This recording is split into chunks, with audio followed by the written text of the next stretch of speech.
Version Control by Dexter Palmer seems like the perfect follow-up to Dark Matter, which was this popcorn thrill ride. Think of this as the thoughtful, erudite older brother to that book.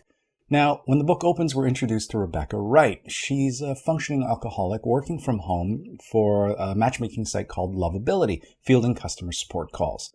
She lives in this near-future New Jersey, which is almost identical to ours with a few minor differences. There are driverless cars, and the president is ubiquitous. He appears everywhere on screens. He introduces every television show from thoughtful documentaries to reality television. He will appear to congratulate you on your birthday and offer to buy you dessert at the restaurant or applaud you for spending time with your family. But to Rebecca, this all feels wrong, a little off. The president doesn't seem right, and as she puts it, he seemed like this misunderstood character in a misremembered history. She has this nagging feeling that everything is off kilter, upside down. She's plagued with this constant feeling that you get when you walk into a room and can't remember what you wanted there in the first place. And it's not just her. One of her customers at Lovability says this world is a house on fire and all of us must find a means of escape. But maybe it's nothing. I mean, Rebecca is battling her share of demons. Meanwhile, her husband Philip is oblivious to her unease and is obsessively working with a team of scientists on something that they're frankly tired of everyone calling a time machine. It is a causality violation device. Thank you very much.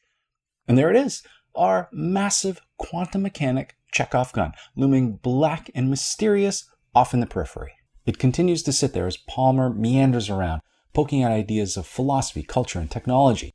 He wonderfully talks about that lost time in your 20s when you're basically a dumpster fire of an adult, present company excluded, and the slow dismantling of your BFF posse as soon as one of them gets involved in a serious relationship, the need for matchmaking sites to fail at what they purport to successfully do, the fact that human identity is no more than an assemblage of data points, that we're nothing more than little marionettes made up of data, and that concerns over self and privacy are the realm of old people, why we collectively can't have nice things, plausible scenario or self-driving cars fail massively, why black people know better than to invent a time machine, and the challenges of being black and trying to write sci-fi. One of the characters in the book gives up on writing entirely and instead switches to science. He's tired of all of his white classmates' work being taken at face value, while everything that he wrote had to be read through the lens of race. And then if it wasn't explicitly about the experience of being black, it was due to his reluctance to speak on something that clearly must occupy all his waking thoughts. And you wonder if Dexter Palmer has experienced this himself, being black and writing sci-fi.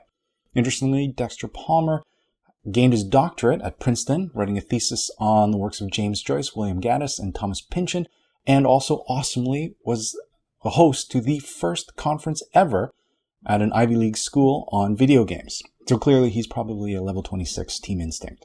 Anyway, the book goes on in sort of meandering sort of way, which is saved by the fact that Dexter's writing is so smart and funny.